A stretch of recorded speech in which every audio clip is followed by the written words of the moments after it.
With us on the program today, we are privileged to have Bianca van Merwe here. Now, Bianca is going to share with us something about her life being changed after school as part of Metamorpho.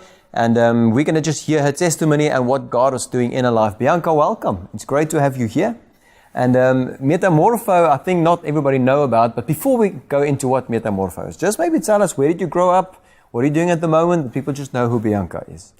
Okay, so I grew up in Pretoria North. I was homeschooled my whole life. Okay. I have two sisters, one older, one younger, and at the moment I just came back from overseas and I'm currently looking to move to the Cape to pursue my art career. And fantastic. Bit of an artist then. What were you doing overseas, if I might ask? I was actually an au pair in Virginia for 9 months. What an experience. Yeah, it was pretty cool. Now, Bianca, we're going to talk a bit about your life journey up till now. So after school, every teenager must decide what now. This big wide world lying ahead of you. You want to make an impact in the world, make your mark. People must know who you are, but firstly, you must find out who you are yourself. So how did the whole decision making take place for you? And then tell us a bit of Metamorpho and how you actually then got to Metamorpho. Okay, so my older sister, did Target Life, which is a lot like Meta. And so my parents have always known about Meta because other family members of ours did Meta. Okay. But I never wanted to do a structured anything after school. I felt that school was already structured enough, despite the fact that I did homeschooling. I wanted something. I wanted to be in a place where I could decide what I was doing and where I could make all the decisions and where I could basically just be where I wanted to be. So I never wanted to do Meta. Just before we go into going to Meta, just what is Meta again? Metamorpho. For me personally, it's a year that you put aside after your school. It's a gap year.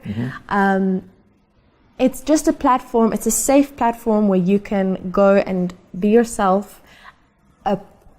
It's a bit of a bubble away from your normal life, away from your parents, and away from school and away from the rest of your whole life, where you can think and grow and be exposed to things that you really wouldn't have been exposed to any other way. So it's like an investment in a young person's life before the rest of your life is happening. Yeah. Okay, but now your parents knew this. Yeah. They heard of it and they wanted you to go. So you were saying your emotions around that. I was pretty much set against it. And they basically told me I had to. So I realized that I can either do Meta with a attitude of I don't want to be here and I could actually learn nothing, or I can decide that it is a good thing, whether I want to do it or not. It seems okay, so let's just give it a try. Okay. And I did. So yeah. And what year was this again? 2016. 2016. Two years ago. So the year started, you went there. Tell us your experience. What happened in that year? Were you a Christian by that time or not? Yes. Yeah. Okay, so when did you actually meet God? I was raised a Christian. My parents are Christian. I think I was about 13 when I started having questions for myself, when it became less of a, this is what my parents are telling me, and more of a, this is what I believe, and this is what I have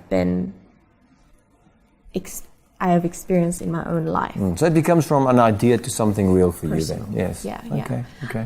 So that started when I was about 13, and I'm still at a stage of questioning, and I'm definitely a lot more solid Christian now, but I'm still questioning and asking, and not just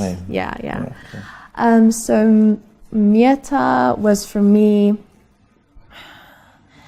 It was a very overwhelming year, to be honest. It was very busy, especially in comparison to my homeschooling, quiet life. It was like 27 girls thrown in one commune.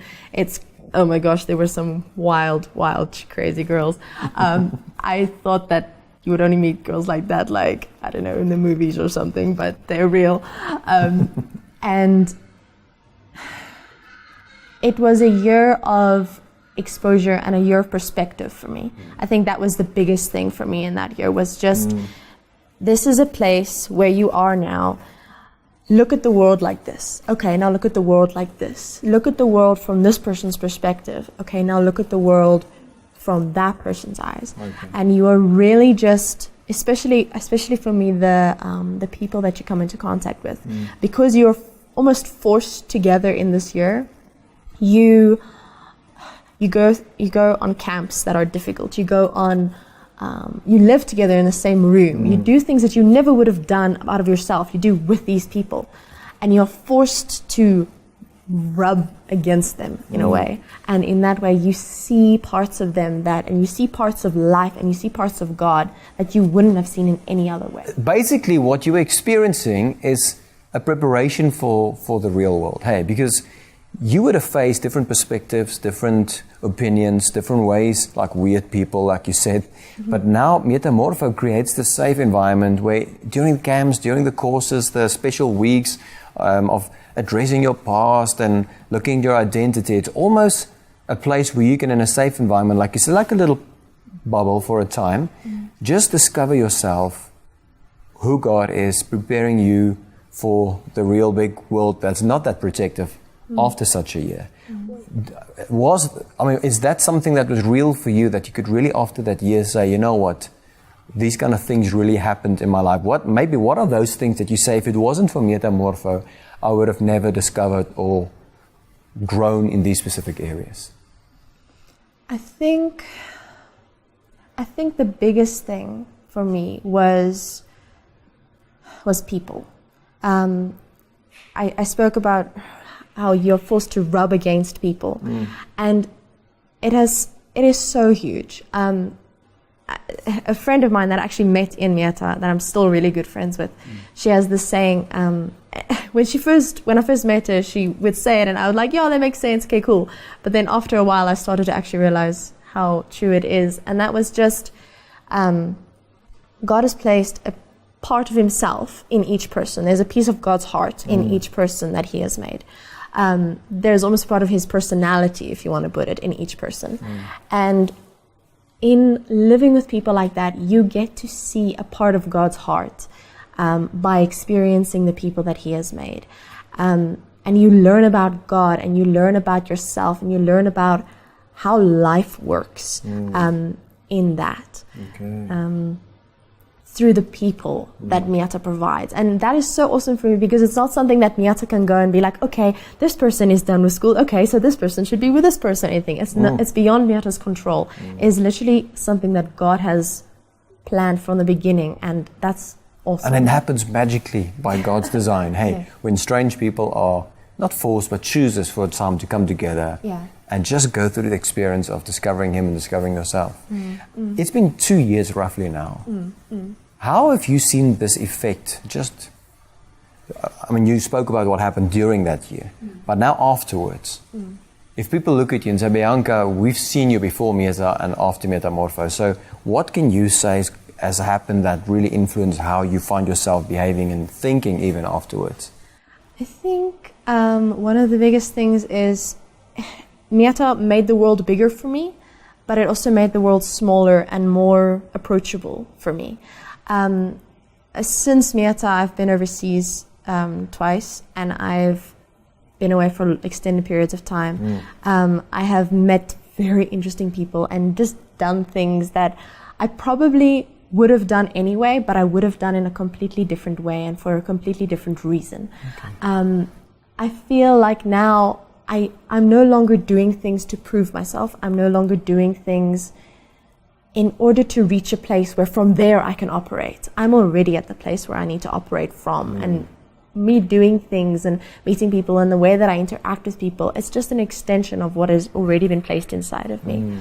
90% of what I learned at Mieta, I learned after Mieta ended. Applying what you've learned, eh? Yes. So bearing in mind the information that you learned and bearing in mind the things that people taught you, it changes the littlest things that sometimes I don't even notice, but it really makes the biggest difference. I think if young people can be spared testing things in life from a place of need, a place of uncertainty, to, like you're saying, where you can meet interesting and weird people and strange people and different perspectives, not out of a place of I need to find myself, but I know who I am in Christ. I know that He called me, I know that He made me the way I am. I've dealt with the things that maybe was out of place. I think the confidence, and the boldness that you say you've experienced when you met other people, I think young people really need that, don't they? No, I agree. Because I think in that process, a child of God can say, you know what, I'm not a victim of this world. I'm a victor and I know what's lying ahead. Bianca, lastly, and very shortly, if people look at this and they're saying, Bianca, you've got an interesting story. Tell me why I should consider. I'm almost finished with school. I'm considering taking a gap year. Why should they consider Metamorpho as one of those? Okay, so if you do Meta, you will have heard this at least 1,000 times. And that is the thing of Meta is what you make it.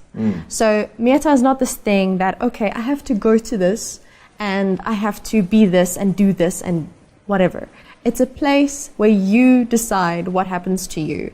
It looks very structured maybe, and it looks like it's a year of your life that you have to sort of sacrifice. And in a way it is.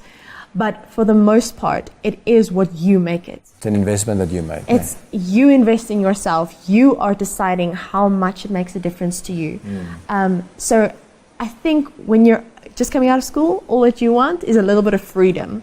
So if you want a little bit of freedom, it's kind of a good way to go. Go and find it at the right place. Yeah. Bianca, it's great to hear what you've experienced. And I think our prayer is that every person will consider to get into a place where God can really work with them in the similar way that you experienced that. May the lessons that you still need to learn and apply from Meta, may that be an exciting journey, and may God continue to use you to make His kingdom grow. Bless you, and thank you for your time being here today. Thank you so much, Tops.